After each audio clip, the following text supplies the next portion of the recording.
काल तुम्ही एक भाषण ऐकवलं सभेमध्ये काय सांगणार? मुस्लिम मतांच्या संघटना आहे त्या वोट जिहादचा नारा दिला त्यांनी.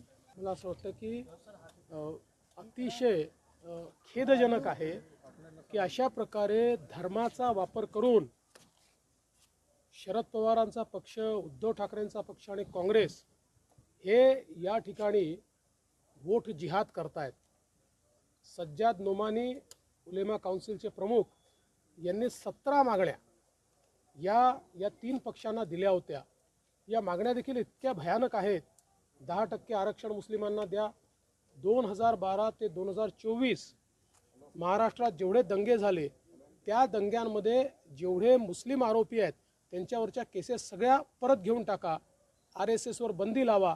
अशा प्रकारच्या 17 मागण्या त्यांनी दिल्या आणि या पक्षांनी त्यांना बकायदा पत्र देऊन त्या मागण्या आम्ही मान्य करू असं या ठिकाणी सांगितलेलं आहे. आणि आता ते सज्जाद नोमानी सांगतायत, अपील करतायत आणि सांगतायत वोट जिहाद करा. ते म्हणतात आमच्या वोट जिहादचे आला सिपसलार हे शरद पवार आहेत, आमचे सिपसलार हे उद्धव ठाकरे आहेत, नाना पटोले आहेत, राहुल गांधी आहेत.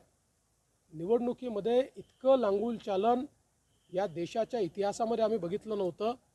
एक प्रकारे केवळ पोलरायझेशन करण्याकरता, अल्पसंख्याक मतं मिळवण्याकरता अशा प्रकारे जर या ठिकाणी हा विरोधी पक्ष महाविकास आघाडी काम करत असेल तर त्याच्या विरुद्ध आपल्याला निश्चितपणे सगळ्यांना एक व्हावंच लागेल.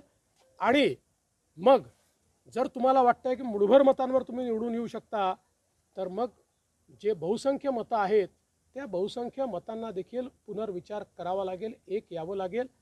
आणि याहीपेक्षा भयानक आज नोमानींचा दुसरा व्हिडिओ आलेला आहे, ज्या व्हिडिओमध्ये ते असं म्हणतात की काही लोकांनी लोकसभेत, काही मुस्लिम समाजाच्या लोकांनी लोकसभेमध्ये भाजपला मतदान केलं, ते शोधून काढा आणि त्या लोकांचा दानापाणी बंद करा आणि त्यांना सोशल बायकॉट करा.